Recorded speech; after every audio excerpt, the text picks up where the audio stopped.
Okay, I think we're good to go. Okay, hello, good evening, everybody, and welcome to National Geographic Traveller Travel Geeks, Italy, Cities, Culture and Cuisine. My name is Conor McGovern. I am the commissioning editor at National Geographic Traveller. And tonight, as I said, we're going to be discussing all things Italy with our sponsor, Chitalia. I think I've pronounced that correctly. And all things, lots of other things not beginning with C as well. If you've not joined any of our Travel Geek sessions before, either live or virtual, as is the trend these days, what they are very relaxed after-work discussions in which we gather a panel of experts to discuss all kinds of different travel topics. So in the past, we've done Japan, adventure travel, hiking, rail travel, Israel, Australia, Latin America, and tonight we're discussing Italy, of course, and I have a very distinguished panel I will introduce you very shortly. Also, stay tuned right to the end of the seminar, the webinar, when we'll be giving you the opportunity to win free tickets to our food festival, which is taking place this summer. So if you're enjoying the content this evening, then you will be sure to love our festival taking place this summer. So that's right at the end of the webinar. We'll also have a chance for question and answers if you have any burning questions for our panel as well. There's the Q&A function at the bottom of the chat. So if you've got any questions, type them in there, and then hopefully we'll try and get to as many of those as possible around about 7:45 this evening. So I will introduce our panel now, who have much more to say about Italy than I do, starting with my colleague Sarah Barrell. Give us a wave, Sarah. She is the senior editor at National Geographic Traveller and has been a travel writer and journalist for over 25 years. She won't thank me for saying that though. And she's written a book on Italy called From the Source, Italy, which is a travel guide cataloguing 60 recipes that define different Italian destinations, as well as the stories of the chefs, the communities, and the landscapes behind them. She's a former travel editor at The Independent on Sunday, a regular contributor to BBC Good Food, as well as our own National Geographic Traveller, and she loves Italy so much she even married an Italian. Although it's not Sarah who does the cooking. Is that right? Yeah, I'm not allowed in the kitchen if there's pasta being made or anything like that. If we go out towards the Orient, then yeah, I'm allowed to cook. But if it's got anything to do with the Mediterranean, no way. I've not actually tried any of your cooking, but from the sounds of it, I think that's a safe idea. No, I'm good. Just come here for the pasta and make sure my husband's cooking. Okay, right. I'll see you next Friday then. In that case, thank you, Sarah. I look forward to hearing more from you. We also have Heather Green on our panel. Give us a wave. Heather is from Chitalia and first visited Italy at the age of 18 and fell in love right from the start. She's been back several times since and has graduated in modern languages before joining the travel industry and even worked in Italy for a few years herself. She's passionate about Italy and believes there's no other country with quite the same diversity, and has been with Chitalia for 20 years and considers herself very lucky to be involved with such a wonderful destination. Hi, Heather. I wondered where was top of your wish list next time you're able to get back to Italy? Oh, anywhere. It would just be great to get back, because I'm sure, we're all really missing traveling. So I'd just be delighted to get anywhere, to be honest. Anywhere. God, no, I completely agree. Absolutely. Looking forward to hearing more from you later, Heather. Thank you for joining us. We also have Joe Hurd on our panel. Joe is a cook and TV presenter and a proud Yorkshireman with Italian heritage. And is passionate about sharing his knowledge of traditional Italian recipes, ingredients, and cooking techniques. As a chef, he's worked alongside the likes of Jamie Oliver, Gennaro Contaldo, and the late Antonio Carluccio. And you might recognise him from BBC One's Saturday Kitchen and ITV's The Munchbox, and many other things beside. And as a cook, I have to ask you, Joe, what your favourite thing to cook in the Italian cuisine is? That's probably a really hard question. It's probably the most, this is the answer I give and have been giving for about 10 years now, and everybody gets really underexcited by it. It's pasta pomodoro. I'm a half Calabrese. So for me, fresh peachy or spaghettoni with the best Neapolitan tomatoes imaginable, with a bit of seawater in thrown as well. Fantastic. But yeah, really dull. Sorry, Connor. Pasta tomato. What can I say? Heroica and the rest of them probably agree with basil. No, absolutely. I think I've just realised we've done this at the very wrong time, haven't we? Because I think all of our stomachs are rumbling at 7 o'clock, and we're now about to talk about food for an hour. Well, I haven't had, but we had Parmigiana for lunch, so I haven't eaten since 1 o'clock. So I'm ravenous now. Well, pasta pomodoro is at your house then. Thanks, Joe.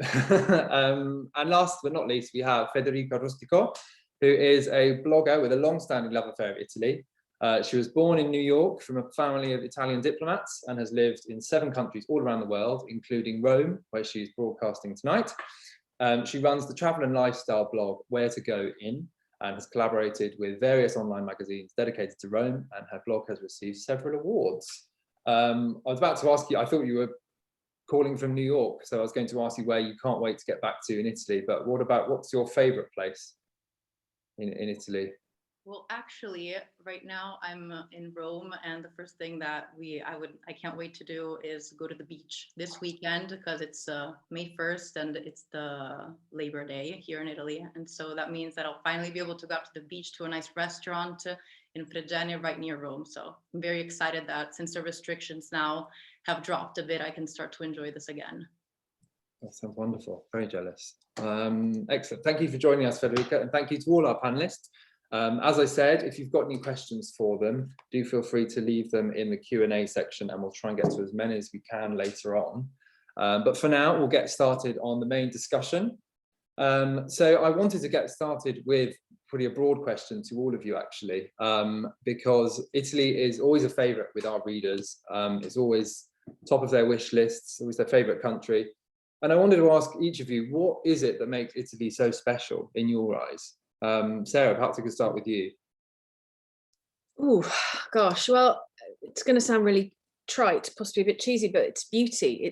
I guess it's all about beauty and a beautiful attitude to life. And it's a place where even on a kind of small day-to-day level, there seems to be an apparent absolute dedication to the appreciation of beauty in all things. It's sort of taken really seriously, and yet people don't take themselves serious, if that makes sense. So it's sort of woven into everything. Food, la passeggiata in the evening where you should cut the bella figura, look very good. It's art, it's architecture, it's landscapes that looks like it's been designed by Botticelli. It's beauty for me. And again, it sounds pretty trite, but it's beauty. Absolutely, it's everywhere you go, isn't it? You know, as you said, from the food to the architecture to the way people dress and behave. Heather, is there anything you'd add to that? For me, Connor, you actually touched on it at the start with the word diversity. For me, you know, Italy just offers everything that you could possibly want, whether it's the culture, the history, the food, the landscape, the lifestyle, the fashion, the type of holiday you want. And there are so many differences, you know, within the country. It's just this diversity, because as we all know, over the centuries, it's a country that's been occupied by the Greeks, the French, the Spanish. So you see these influences throughout the whole of the country, and there are huge differences between all the different regions, and also the north to south. So yeah, for me, it's diversity. Absolutely, it's going to be hard to try and capture all of that diversity in just an hour, I'm aware. So hopefully we'll try and pick out some of our personal highlights. Federica, what about you? You've written about Italy in your blog countless times. Is there anything that really stands out to you each time you set out and discover somewhere new? I think I agree with both Sarah and Heather. I mean, the fact that it's one country, but like you move just from one city to the next, and everything is so different. The cuisine is different because every region has its own cuisine. So you go from Lazio to Umbria and everything is completely different. Even the pasta shapes are different. So wherever you go, it's a completely different vibe, a completely different atmosphere. And I think that makes it also very interesting for an Italian to visit their own country. That's why it's always a surprise. Like when I came back to Italy, since I've lived all my life abroad practically, I was shocked because I was like, wow, like there's so much to learn. There's so many places to see. There's so much to eat. I don't have enough time to do all this. So I think that's the main thing. Yeah. Joe, what about you? Do you find Italy surprising whenever you go back? I'm probably one of the most unremarkably kind of dull travellers when I go to Italy. I've been going to the same small port town on the very toe of the boat ever since day one for me. But I've travelled extensively for work. But I mean, to mirror what the other, I feel like I can only really say what the other three have said. But you know, there was the great Austrian chancellor in the 19th century, Metternich, and he had a famous expression for Italy, and he said Italy was a mere geographical expression. And it really is true. 20 regions, and from Calabria to Trentino, you can go from Occident to Orient, you can go to Byzantine, you can go, you know, it's incredible. And everybody's talked about the diversity of the regions, and especially from a culinary point of view. I mean, you know, go to Venice and find a chili, or go to Calabria and find someone cooking with butter. Impossible. It's such a fascinating place, and you know, when I'm in the south, I feel at home, and when I'm in the middle and the north, it's alien, fascinating. It's eccentric. It's different. So yeah, a wonderful land of contrast. Absolutely, yeah. You just, the things you're saying there, it's almost every time you do go there, you have to take, you know, this really does feel like a completely different country, completely different way of life. And I think that phrase that it's just a geographical term is strangely appropriate. So staying with food, perhaps Joe, we could stay with you. You've mentioned you often go back to the same place each time, but you've travelled around for work. For somebody who's looking to really immerse themselves in a particular cuisine, Italian cuisine, are there any regions you recommend for perhaps somebody who wants that full immersion as a first timer, perhaps? Or Italy has two big, in my opinion, gastro hubs, really. Pellegrino Artusi, the very famous 19th century food writer, always kind of said that Bologna was where Italian food could really be tasted, and you would see such a kind of range. And Bologna, of course, is famed for, you know, prosciutto crudo, culatello, lambrusco, the region, Emilia-Romagna, Parmigiano Reggiano balsamic. You get all these big names, but it's quite a rich oligogenic flavour. If you go, personally, Naples does it more for me. Naples is tomatoes, it's chili, it's seafood, it's pasta. So I think between those two regions, you really get quite a pan of the Italian food palette. I mean, obviously, if you go to Venice, you get something a bit more oriental. The traditional old Venetian food is a little bit more like the kind of Turkish, Byzantine, Dalmatian coast vibe.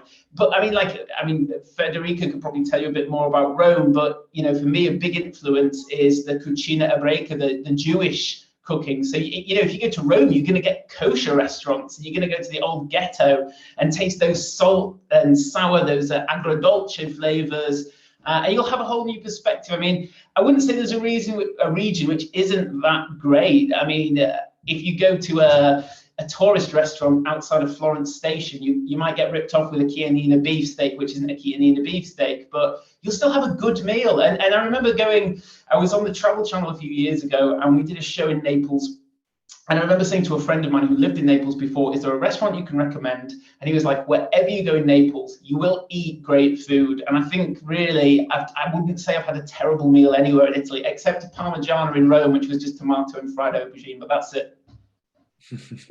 Federica's smiling there. What about you, Federica? Do you think as a traveller it's worth picking an area of Italy and exploring that cuisine, or do you think it's better to find a cuisine that intrigues you and then go from there? I honestly think that since every region, like Joe was saying, is completely diverse, wherever you go, you're gonna find the Italian cuisine, but then you're gonna find the regional cuisine. So what I recommend is start from the region, decide where you want to go based on if you prefer the seaside, the countryside, the coast, whatever you prefer. And then based on that, dive into the regional cuisine. So go to the trattorias, go to the osterias, don't just go to the super cool, trendy restaurant. It's important to go to these places because this is where you're probably going to taste more local food, and you're also going to find more seasonal produce instead of things that you find year round. So yeah, I would definitely do that. And in Rome, actually, like, Lazio is very much underrated for its cuisine because we are based on the cucina povera, which is just poor. We just use also parts of the vegetables, parts of the meat and everything that you might throw away, and we use them. Even in carbonara, matriciana, guanciale, it's a guanciale that we use, and many people don't even use it, and that's what makes it so delicious. So.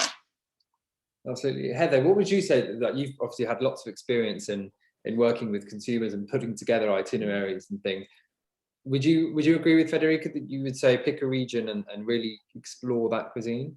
Yes, I would. I mean, as Joe was saying, obviously you get such regional variations, but I think it's best to really, if it's about cuisine, pick an area and a region and really explore it, and don't be afraid of trying anything. I mean, you know, I remember once I tried penne alle fragole, and you know, penny with strawberries, you know, and people were like, what? And it was absolutely, you know, delicious. And I think when it comes to cuisine, it's obviously very much down to, you know, to personal preference. So obviously, if you're going to somewhere like Tuscany, it's a much more hearty fare because it's all connected to the land. So you get much more, there's much more meat there. For me personally, I would always go for the Campania region for food, because I like the lighter side. I like the ingredients, they have the flavors, and obviously because it's more fish based. Definitely. Sarah, what would you add to that? Anywhere that stands out for you, for perhaps a second timer who's looking to try somewhere different? Yeah, so I'd sort of agree with what everyone said, and certainly what Heather's just said about the south. I really like, I'm really a bit obsessed with Puglia at the moment, and again, it's for that sort of southern cucina povera traditions, which are really particular there. So they have grano asso, which is burnt grain pasta, which has its heritage in kind of feudal farming systems. So it was what the peasants were left to use to make their bread and pasta when everything had been harvested but scorched. The ground had been scorched.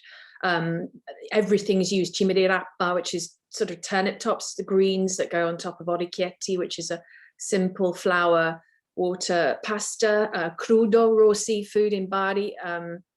There's just, you know, really particular things you can get there that you wouldn't find anywhere else. In fact, some of these things crop up across the south, in Campania, Basilicata, down into Calabria. I mean, Calabria is a lot spicier, as I'm sure Joe will talk about. But yeah, I mean, everywhere you go is so hyper regional. I mean, this is why slow food movement comes from Italy, really, because there's nothing that really isn't slow food in Italy. It's very hard to have a bad meal. It's all got heritage behind it. Certainly when I was writing the book, the best thing was that every dish, every ingredient has a story that goes back centuries, travels through families. It's food is culture in a really particular way, I think. Definitely, yeah, I completely agree with that. And you know, on a more practical level, you know, places to visit are, considering we've done, you know, the big hitters, Federica, we're talking about Rome and Naples. Where would you recommend? Let's perhaps stay with Federica. You've done the big hitters, Rome, Florence, Venice. Are there any cities perhaps you'd recommend as sort of secondary cities to try, perhaps that offer something a little bit different that travelers aren't expecting? Well, I would say, again, under this point of view, like obviously Rome and Venice and all these places are fantastic. And I would obviously recommend actually to visit them in this particular moment, since it's a once in a lifetime chance to see them without crowds. But apart from these really big ones, for example, Umbria, which is a region that has been kind of getting the cold shoulder over the years, because there's Tuscany that has been, you know, getting all the spotlight. It's a fantastic region. It's super green, hilltop towns, art, delicious food, truffles, wine. It has everything. So what I would do is definitely like spend a few days in Umbria, stay in a place, for example, Assisi, which is fantastic for the basilicas, the cathedrals, the food, beautiful. And from there, you just stay there and you can visit all the nearby places. You can go to Montefalco, you can visit the wineries, you can go to Spello, you can go to Spoleto, you can go there to such beautiful places. So instead of just going to one big city, I would instead visit little towns, little borghi, and dive into the culture, the food, everything. I would do something like that. It sounds amazing. Joe, what about you? Is there anywhere you've been that really impressed you, that was perhaps a little bit different, a little bit off the beaten track? Yeah, I spent quite a bit of time in Bologna before I went to university, and it was really easy. Italian public transport's great, so you can kind of make yourself a little hub. I think it's better than British transport, to be honest. I really enjoy using the trains and the buses. So I made a little hub in Bologna, and I'd go for day trips out to places like Ferrara, Modena. You could get quite easily to coastal towns, so I went to places like Pesaro. I went to see the mosaics in Ravenna, which were absolutely fantastic. So the Lombards had like a kingdom there. But like places like Ferrara, you would go, and they're the most wonderful examples of Renaissance kind of buildings and pre-Renaissance. And you know, there's nobody there. You're walking around. If you go midweek, there was a wonderful flag festival I remember going to, and you know, it wasn't even in the tourist guides. It was just somebody at the hotel told me. So you could see these incredible things with really no crowds. And then if we went the other way, like southwest of Pesaro, I remember going to Urbino, which is quite close to San Marino. And you've got, I mean, Urbino is like the home of Raphael. So you kind of in these museums to Raphael with like 700-800 pictures by the man, and then there's nobody there. So I think you can do it really well, especially in the south. I mean, where my family are from, it's kind of Reggio Calabria way, and there is no tourism. All you get is Anglo-Italians, American Italians going back, but there's nobody else. And I mean, you know, the ancient Greek artifacts in the museums, the Due Bronzi, the philosopher. You get to see ancient Italy, that ancient Magna Graecia Italy. With you know, there is nobody. So yeah, there's definitely some great places off the beaten track. The only thing I'd say is getting to these places, traveling can be quite difficult. You know, to get to Reggio Calabria, it's quite a mission. So I would say choose a big hub, get into, and then go out from. Definitely. Heather, is that something you'd agree with? Is there anywhere that springs to mind you'd recommend?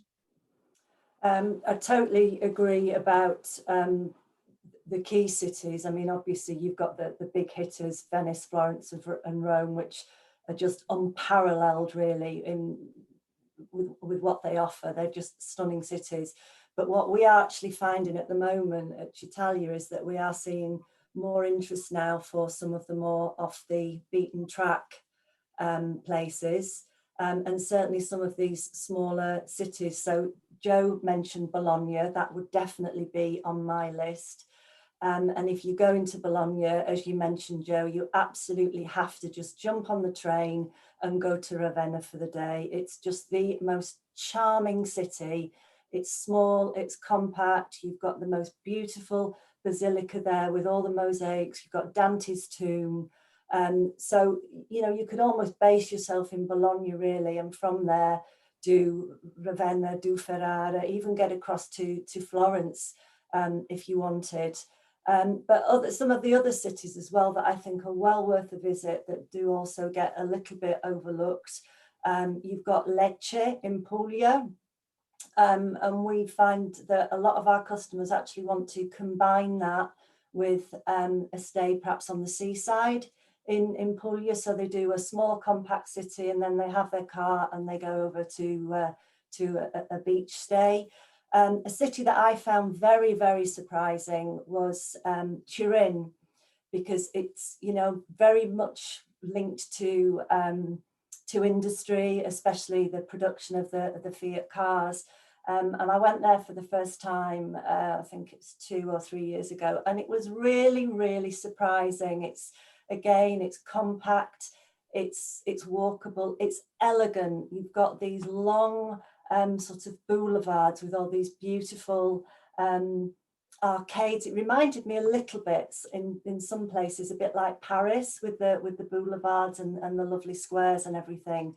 You know, and obviously Turin's a great city to be able to twin with somewhere like the Piemonte countryside. So that's a nice combination as well. And then for an absolute total contrast, again, a city I think that gets a little bit overlooked is Naples. So, you know, you couldn't have any more, a city that's more sort of vibrant, gritty. It's not everybody's cup of tea. And, you know, I can understand that, but, you know, it's worth a visit, certainly. It's a very, very religious city. They call it the city of 700 domes, there are apparently more churches in Naples than any other city in the world, and there's like shrines and a church on every corner that you go to. And obviously, whilst you're there, apart from just exploring the city itself and perhaps taking a visit to the archaeological museum, it's so easy there to just jump on the train and go along and visit, say, the excavations of Pompeii, Herculaneum, and even the lesser well-known site of the excavations at Aplontis. And certainly when I went there, I was the only person there. So yeah, it's worth a visit, definitely. It really is interesting to hear how easy it is to get off the beaten track in Italy and discover these things that the bulk of tourists just don't get to. It's really quite interesting. Sarah, we haven't mentioned the islands, Sicily and Sardinia. I know you know them both. Would you say they're worth a trip? As an add-on to a trip, or are they worth doing in their own right? Well, Sardinia, it's one of those places that it surprised me so much. And we talked about Italy being intensely regional, not unified till the mid 1800s. It's a bunch of sort of city-states cobbled together. I mean, Sardinia is like something else again entirely. It really made a huge impact on me. The part I liked the most, I suppose, was the south and the inland. I think a lot of British travellers tend to head to the north, but the city of Cagliari in the south, it's got ancient Roman ruins, Phoenician ruins, this huge sort of ramshackle old town on a cliff top overlooking a huge port, and the food culture there is really so distinctive. I mean, we might get back to that later, but you'd think it's got some of the most impressive beaches and water in Italy. I would say it looks like the Caribbean, it looks tropical, but the food culture is interestingly kind of meaty and really informed by quite a kind of harsh inland farming culture. And the language that's spoken there, it's so distinctive. I think it's supposed to be one of the closest descendants of Latin, but it's got influences of Arabic and Greek. It's a really amazing thing to hear that the words don't look like Italian when they're written down. Sardinia for me, I think, is just one of the most amazing places in Italy, just for that point of difference, if nothing else. Yeah. Absolutely, yeah. No, I've been myself, and it really does. It's an island, but you forget it's an island. It's absolutely huge. You drive through the middle of it, and it feels like you're in deepest Europe. The soaring mountains and forest and yeah. shepherd lifestyle. It is remarkable. Federico, I wondered if there was we talked a little bit already, touched on art and architecture. I know that's obviously a huge strand of Italian culture. But obviously a huge number of famous museums that people go to year after year in Florence and Rome and Milan. But are there anywhere that you would suggest avoiding the crowds? We've mentioned a couple of places already, but any sort of hidden gems and hidden treasures around the country for art and architecture? Of course. I mean, something that I get really shocked about is every time I have people coming to Rome, for example, they always tend to go to the Vatican museums and the Colosseum, which obviously it's a must do, like not saying anything against it. But then there are these like aristocratic palaces that are completely like, you go in there, it's just you and the art and the setting and everything. For example, there's one, it's called Palazzo Colonna, and it's actually still owned by the family, which was one of the most important families in Italy. And they have amazing artworks. The place is, I mean, I can't even describe how luxurious it is. And you go there and it's practically just you. And they also have the gardens and it's sensational. Apart from that, you can also visit, for example, the Papal Retreat in Castel Gandolfo, which is another beautiful place. I went this summer. And again, due to the COVID restrictions, like it was just a group of 30 people visiting these gardens, which were, I don't know. I really can't describe the beauty of these places. So I would really recommend, apart from just, seeing Rome and seeing the bigger places, also going to these smaller places like Palazzo Colonna, Castel Gandolfo, going on day trips also to the Castelli Romani, because there's so much to see. And people always tend to just go to the usual places and then they kind of miss out. And also with neighborhoods, I mean, everyone is just in the Centro Storico, but for example, if someone if they like architecture, there's the Eur district, which was built in the 1930s, which has a completely different architecture. There's the Squared Colosseum, which is now the Fendi headquarters. There's a lot of things to see. So I would try to look a bit outside the box, let's say, but obviously still see these places. Heather, you're nodding. Is there anywhere you just wish travellers would know about and visit, for risk of not overwhelming them, obviously? Oh, I think you're on mute.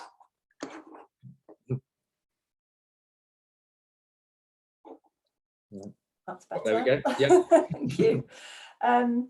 Yeah, I think in terms of art and architecture, you know, Frederica's absolutely right. You're always tempted to do the, you know, the key things that, you know, whether it's the Uffizi in Florence, you know, the Sistine Chapel in Rome. These are places that you have to see. But then it's really about going off the beaten track and exploring, I think, some of the lesser well-known areas, you know, in terms of art and architecture. We've mentioned, you know, the mosaics, for example, in Ravenna, but, you know, other places that I have found quite surprising and that, you know, I think are really a bit underrated, really. For example, the island of Ischia and, you know, the island of Procida.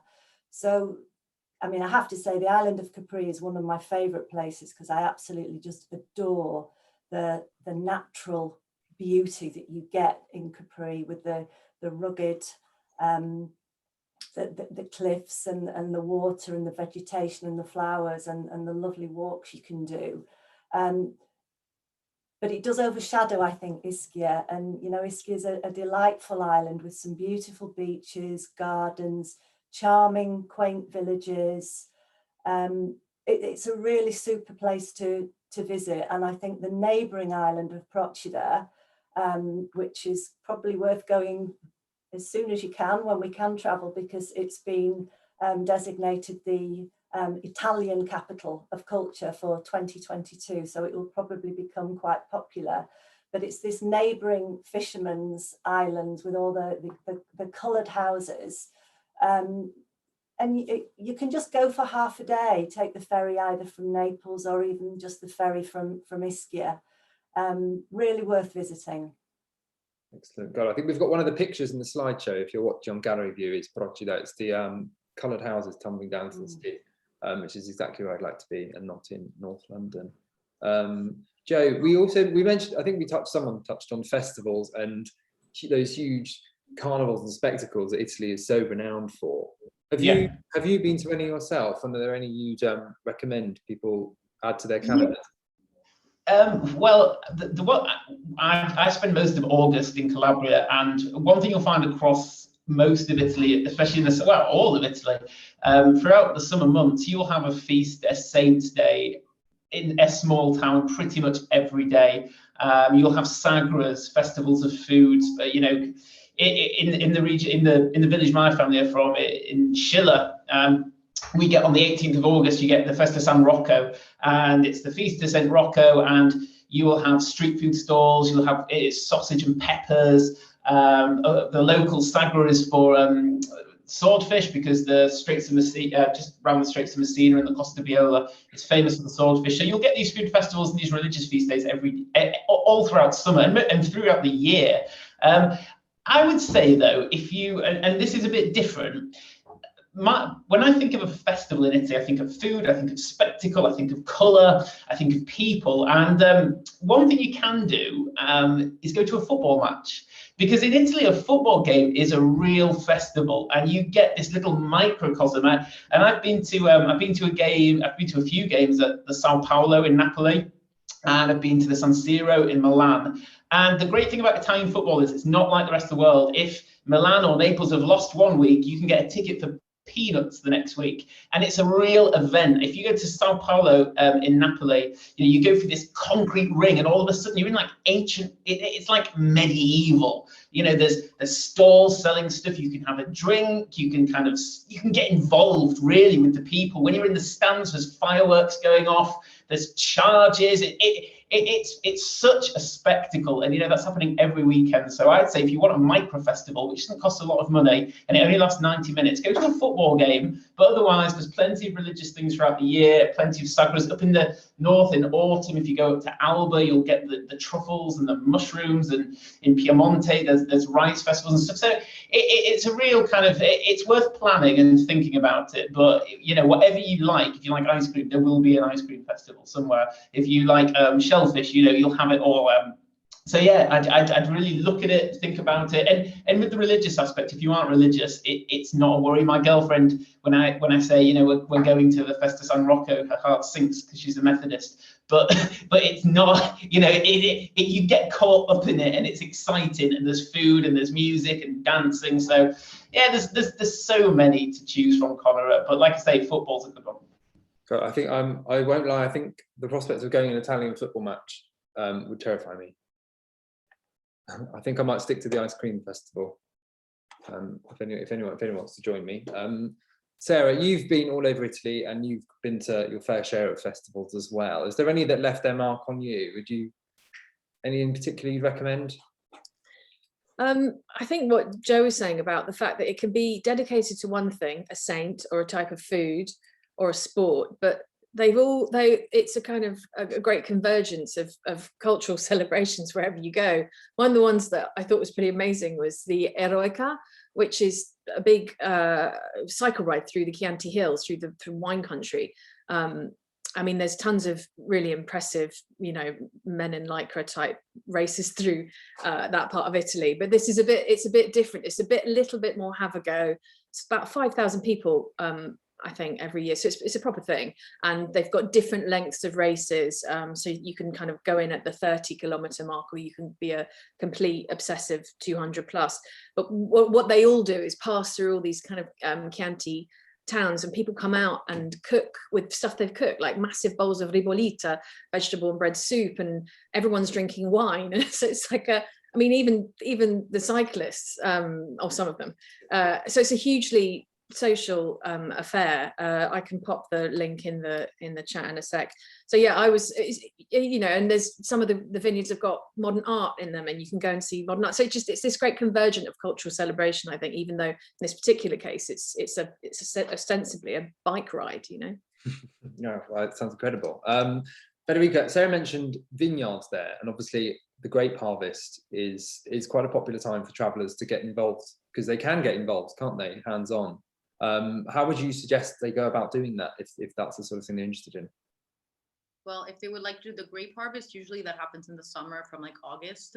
And what they should do, I would personally, you can go online and see the cantine aperte, people that are already opening their canteens, and you can go in there and you can actually get involved, and you can pick the grapes and see all the process. Probably go online and check the wine cellars that are doing this, or you can contact the ones directly. For example, I know that in Umbria they do this, again in the Montefalco area, for example.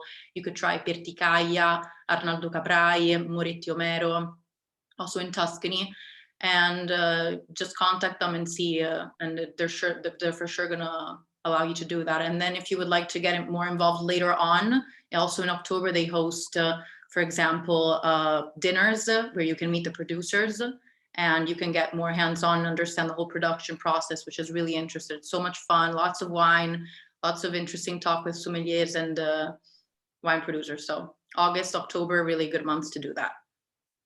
Excellent. Heather, I also wanted to ask about Agriturismi, which are a real, you know, stalwart of the Italian hospitality scene, aren't they? Mm. Would you recommend that for someone who's really looking to get involved in the sort of food and traditional way of life? Yeah, I always think that if you choose to stay in an agriturismo or a tenuta in Tuscany, or even perhaps a masseria, one of the traditional farmhouse type properties in Puglia, they're usually obviously they're very small, run by the family, and generally they will be on hand, so you'll get very involved with the family, you'll get to know them. They grow their own vegetables, their own olive oil, their wine. So it's always, I think, to stay in one of these properties, it's always a really good starting point. Definitely. Joe, have you ever done an agriturismo or a homestay? I suppose if you've got family there, possibly not.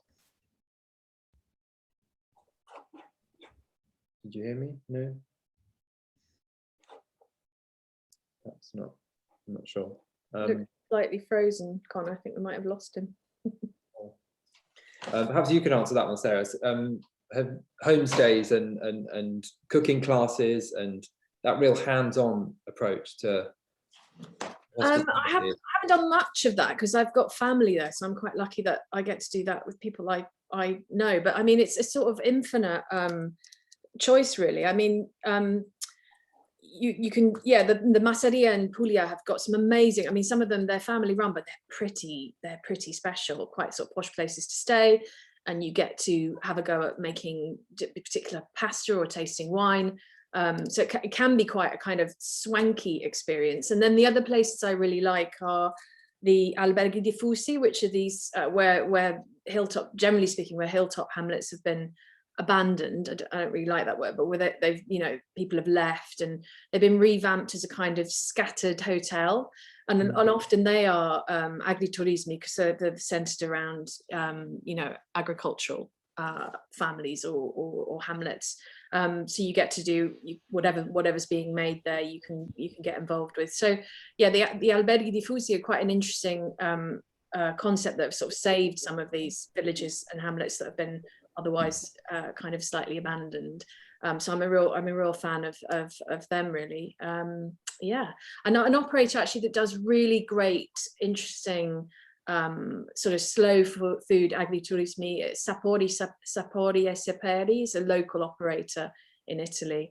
And there's tons really. The Agriturismi Association, if you go onto the website there, they've got endless opportunities. Some you can get involved with harvests, others it's more like a cooking class. So there's almost infinite variety. Again, pick a region that you like and kind of work outwards from there, or pick a food type you like and sort of work outwards from there. And you know, there'll be infinite opportunities really to choose, I would say.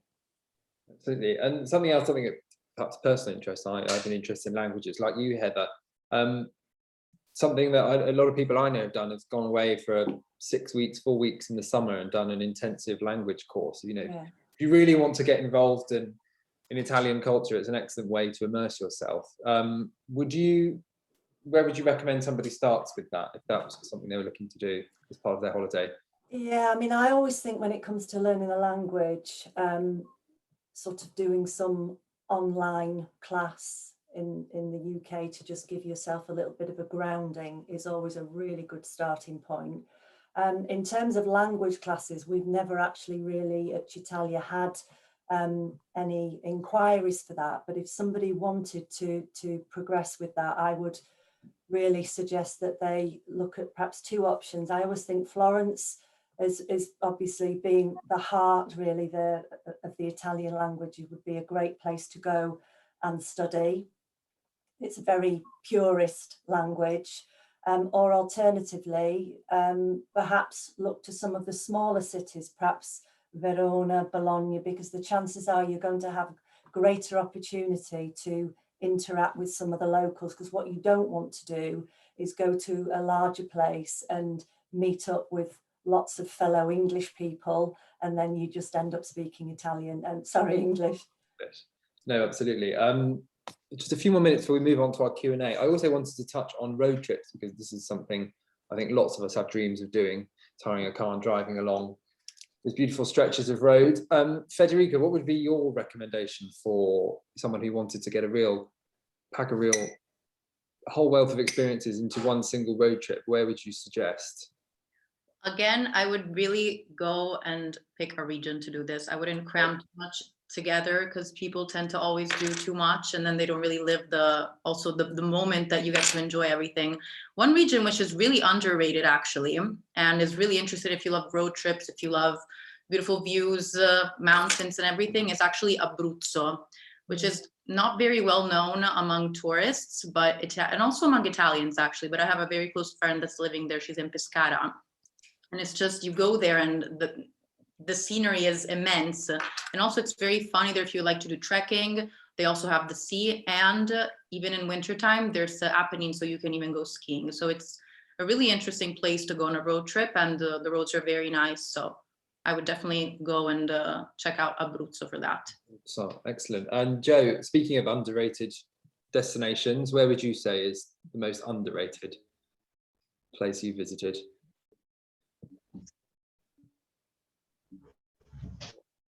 I think. To be honest, it was probably Milan. I was really surprised with Milan because I'd always been told it's quite industrial. There wasn't an awful lot to do or see, and I spent a week there, and I found Milan fascinating. I found, I visited a couple of, I did a few beer tours actually. I did like tours of the artisan, the craft beer scene out there. We found lots of interest in different kind of restaurants, so explored a bit of that Milanese kind of food culture, which really has its roots in the Austrian occupation. So you get things like cassoulet, which is these big, hearty kind of winter soups with cabbage and pork, and obviously the risotto Milanese, also buco, things like that. So Milan was quite, and also the wonderful thing about Milan is you get this kind of southern Italian kind of community. So a lot of people from Puglia and Calabria went there in the 70s.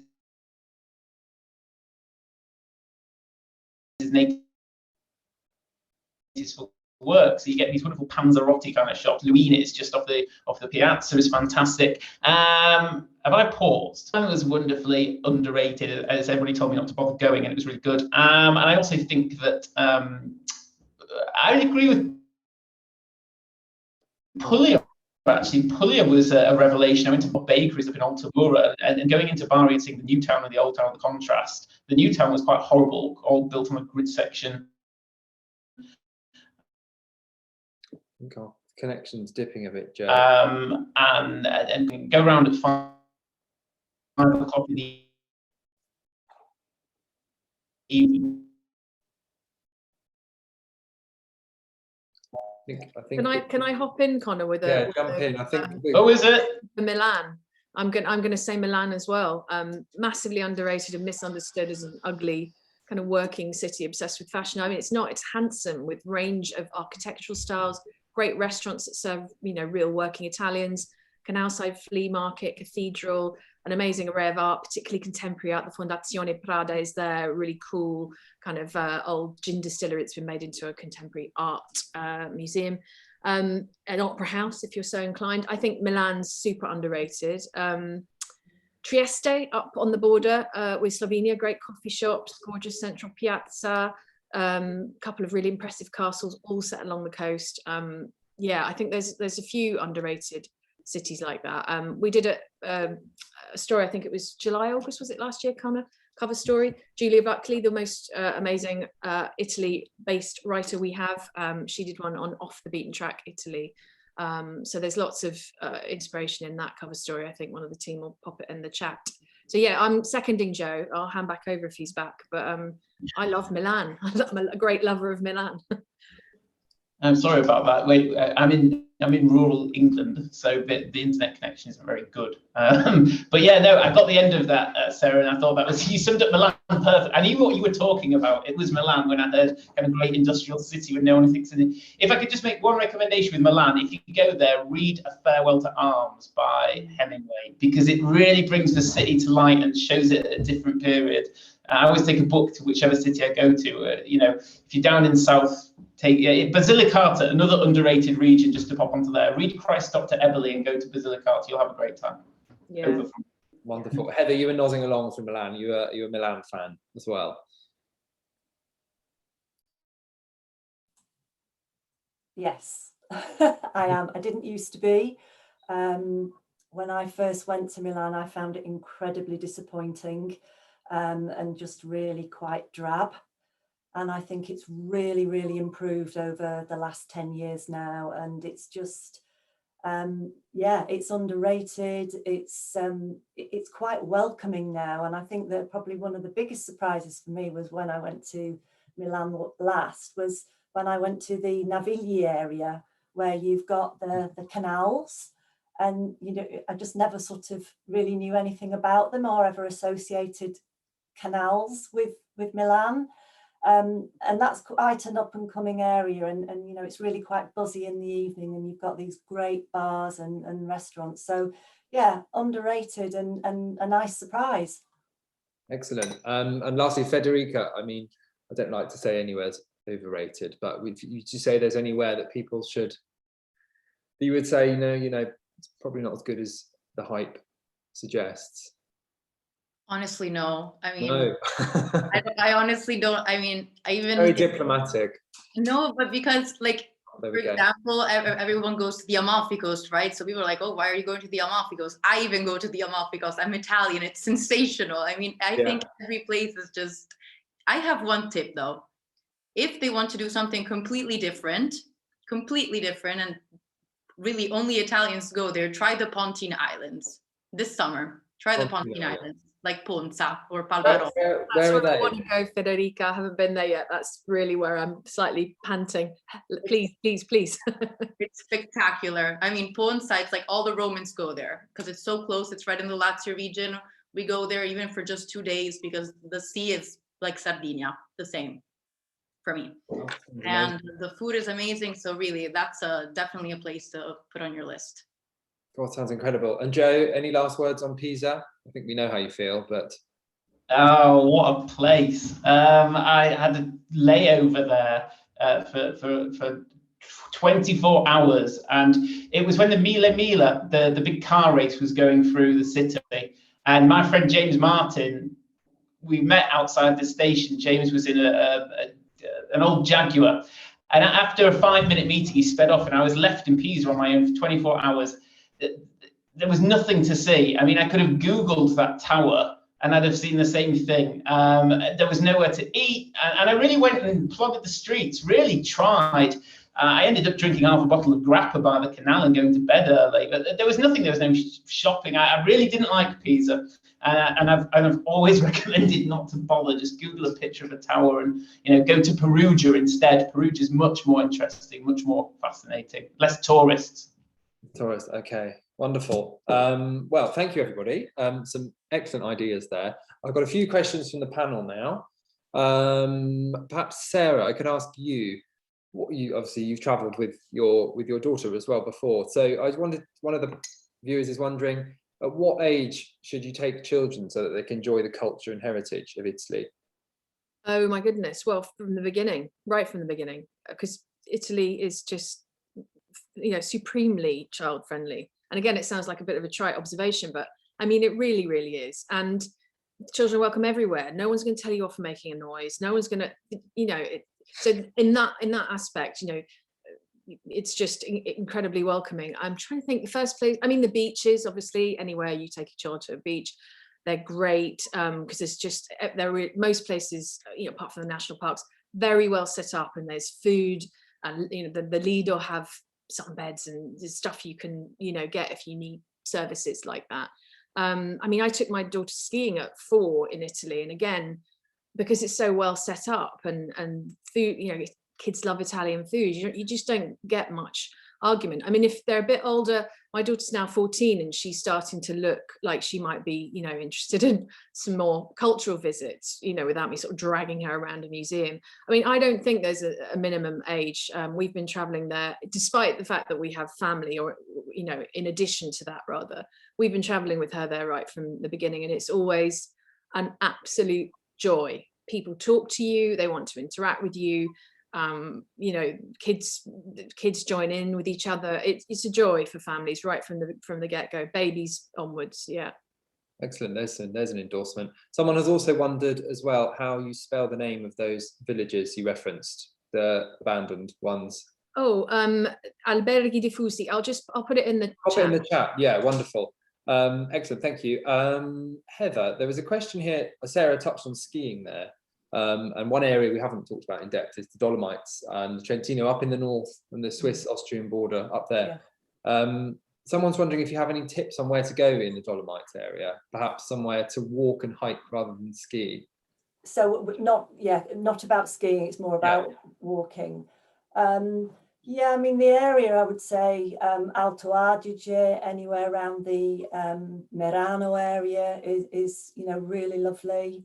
But there's also some great trails around places like Lake Garda as well. So, you know, you could have somebody that perhaps wanted to do a, you know, a twin centre holiday with perhaps Trentino, Alto Adige, and then come down from the Dolomites and spend some time on Lake Garda. Because obviously that area is, you know, the prime ski area in Italy as well, isn't it? Yeah. Is there anywhere in particular, any resorts you that stand out that you recommend? As I say, I think Merano's lovely, and the nice thing about Merano as well there is you see very much that Austrian influence. So again, we were saying right at the very start about the diversity and the influences of different culture, and you know, you almost feel that you're in Austria really, even though you're not. Excellent. Wonderful. Thank you, Heather. Federica, one for you. Oh, where's it gone? Yes, people are hiring a car to visit some of the main destinations. Obviously, Italy is a dream to drive around. Would you suggest people take public transport to get from city to city, or would you suggest taking a car, a hire car? I honestly, I mean, you could use, if you're going from one city to the next, if you're going to big cities, I would use a train, honestly. And then I would move around by train, Okay. unless you're planning on going to very hard places where you can't find, you know, it's easy transportation, then you should hire a car. But I would not recommend hiring cars in big cities, because I think the driving experience you'll find is quite different. So. That's a very polite way to put it. I think some other people have slightly harsher words. Thank you, Federica. And lastly, Joe, just to finish us off, running out of time, does the seafood taste better in the coastal areas? Or is it 100%, yeah. There's a lot of studies which suggest that actually when you eat by the sea, that inhalation of salt opens up the taste buds. So wherever you are in the world, if you eat by the sea, but you know, that proximity to fresh fish is really important, especially when you think how hot Italy gets in the summer, and you know, you kind of, if you're eating fish up in the mountains or away from the coast, it's had to travel a little bit. It might have been sat out a few places. I mean, there's nothing better. When I went to Bari and Brindisi and Monopoly is fantastic. You sit by the harbour wall and you're literally eating cuttlefish, ricci di mare, raw. So the fresher the better, I would say, and really think about it seasonally too. You don't want to be eating certain things at different types of the year when it's out of season, because a lot, you know, you will be getting things like swordfish from China. You won't be getting, you know, Italian produce, and those big kind of movements of fish are really in the summer months. So if you're eating swordfish in December, it's probably not from Italy, or tuna, or etc. So think about where it is and when it is. Excellent. Well, wealth of advice there, everybody. Thank you ever so much for your contributions. We could talk another hour's worth of tips and ideas, and I know the viewers have been chatting like mad today, sharing lots of tips and advice, so thank you so much for getting involved. That's more or less it, unfortunately. Thank you ever so much for tuning in. Thank you to our wonderful sponsors, Chitalia, and thank you to our panel, to Federica, Heather, Sarah and Joe. If you enjoyed this, then we have plenty more similar events coming up in the next few months. Someone in a faraway room is going to change screen for me, so I can show you. The next one we have, here it is. We're going far away to Australia, Northern Territories, for adventure, cities and natural icons in the Northern Territory. That is on the 11th of May, same time. Tickets are free, you just need to sign up and you'll be given a link like you were this evening. So don't miss that one, it's free, open now to book.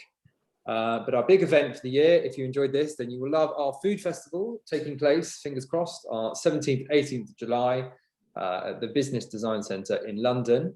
There'll be chef demonstrations from the likes of Aldo Zilli, Monica Galetti, Jack Syme, Claude Bosi, and plenty more besides. Cookbook authors, workshops, tasting sessions, food stalls. It's going to be a brilliant event, and we'd love to see you there.